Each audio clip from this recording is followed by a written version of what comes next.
So let's talk about how gut health affects estrogen balance in perimenopause. If your perimenopause symptoms feel chaotic, sleep issues, bloating, anxiety, and stubborn weight changes, and nothing seems to make sense, nothing seems to make a difference, your gut might be the missing link because estrogen doesn't work in isolation. It's deeply connected to our gut health, especially during perimenopause. I'm Dr. Shelley Meyer. I am a board-certified family medicine physician, functional medicine physician, and I'm a registered dietitian.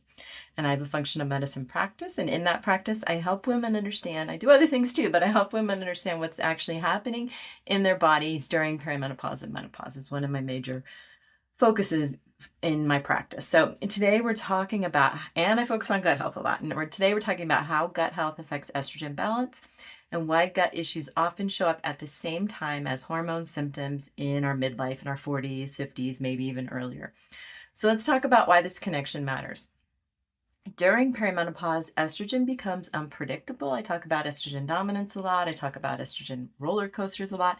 Can spike, crash, or fluctuate from month to month. And many women are told it's just something they have to tolerate, or their doctors maybe don't know the symptoms are related to this. And that is just something to deal with. But here's what's often missed. Your gut plays a direct role in how estrogen is processed and how it's eliminated and how it's reabsorbed in your body. So if your gut isn't working well, estrogen balance can become even more difficult to deal with on top of the regular patterns that happen. So how estrogen is processed in the body is this. Let's start with the basics. Estrogen is produced primarily by the ovaries earlier in life.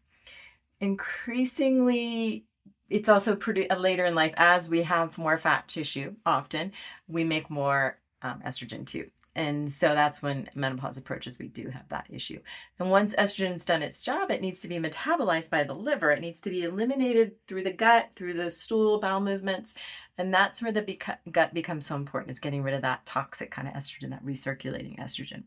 And after the liver processes it, estrogen is sent to the digestive tract, like I was talking about, for removal, ideally through the bowel movements.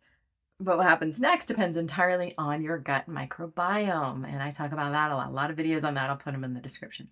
So the estrobolome is a real thing. It comes into play. So the estrobolome is a specific group of gut bacteria called the estrobolome. So the estrobolome helps regulate how much estrogen is eliminated or how much it gets reactivated and reabsorbed back into the circulation. And that's not the type of estrogen we don't even want anymore when we're dominant anyway with perimenopause, and we don't want that kind of estrogen.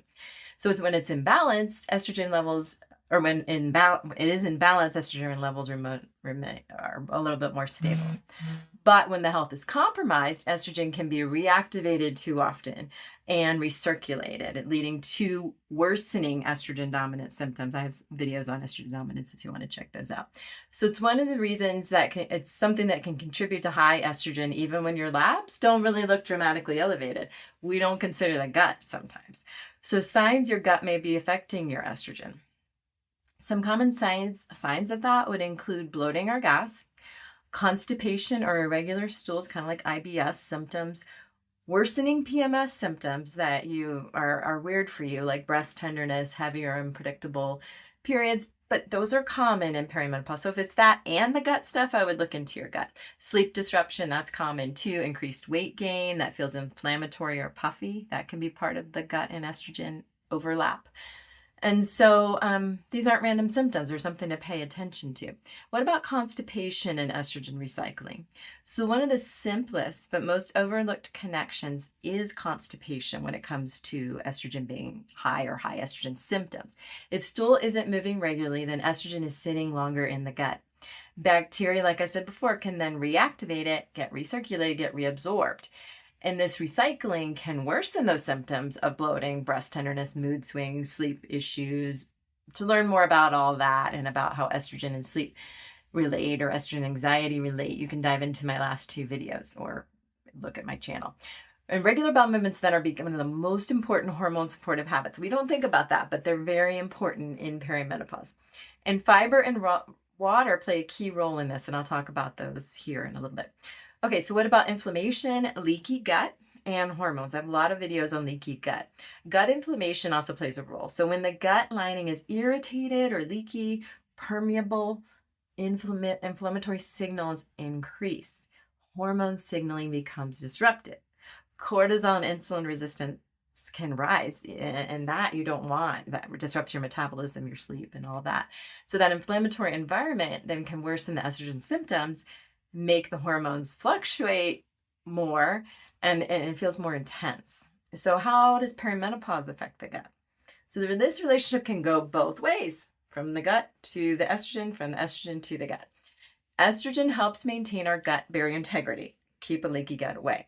It supports a good, diverse microbiome, and it supports regular bowel movement elimination.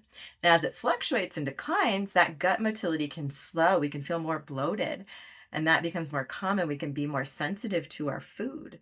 So perimenopause can worsen gut health, and gut health can worsen perimenopause. So we want to work on both. So what actually helps? Gut health and perimenopause and beyond is something to really look at. The goal is not perfection. The goal is supporting elimination, supporting bowel movements, and reducing inflammation and leaky gut. Some things, just to briefly go over them: adequate fiber. So that, slowly increase that, working your way up to 35 grams and being sure you drink half your body in water to support bowel movements can be really helpful. Sufficient protein, I talk about that a lot, 25 to 30 grams to support our liver detoxification, but not too much. That could stress the liver.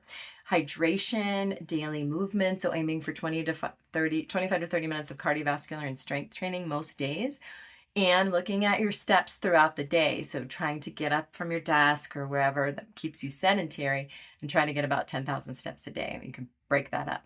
Reducing ultra-processed foods. So look for your foods to recognize ingredients that you read. Try to look for 1 gram of fiber for every 10 grams of carbs.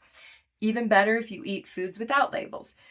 So 5+ servings of fruits and veggies, natural, brightly colored fruits and veggies can help. And managing your stress can really help your gut function, because remember, you have neurotransmitter receptors in your gut.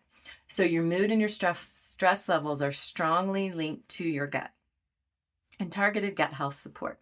I have lots of videos on this, on gut health, on dysbiosis, on SIBO. So I'll put some to get started on in the description, and in my blog about perimenopause.help, my blog perimenopause.help, I have support there too. But you can use magnesium for bowel movement. Sometimes the citrate is better for bowel movements. The glycinate could help too, because that really helps neurotransmitter support. You can use ginger or supplements like motility activator to help the motility in the gut. You can use probiotics or prebiotics when appropriate, and I'll put some of my favorite brands in the description, and then I have some videos on picking out probiotics. And then nutrients that support liver detoxification. So, minerals and vitamins that support detoxification, and L-glutamine. And looking for SIBO, small intestinal bacterial overgrowth. I have a whole ebook on this. I'll put it in the description. That can create a gut health problem. So looking at that if you have bloating, gas, constipation, and diarrhea. It's not a one-size-fits-all approach. I know I've just mentioned a lot of things, but I have a lot of blogs and videos that can break it down. Now let's look at the connection between this and sleep and anxiety. When gut health improves, your estrogen balance can improve, and that can help your sleep. So your bloating can decrease, but your sleep can get better too. Your anxiety can get calmer or less, and weight can become easier to manage when your gut is healthy. So gut health is foundational, and it's not optional. You got to look at your gut if you're having issues.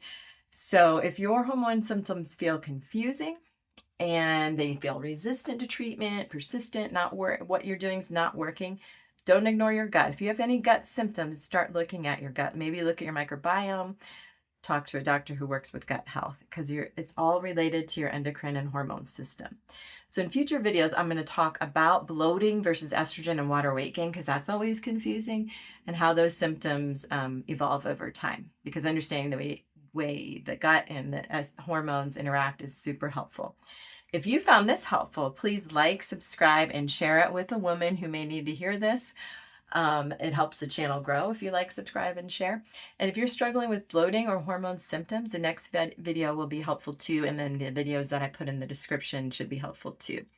And thanks so much for watching. I really appreciate your support, and I hope to see you in the next video.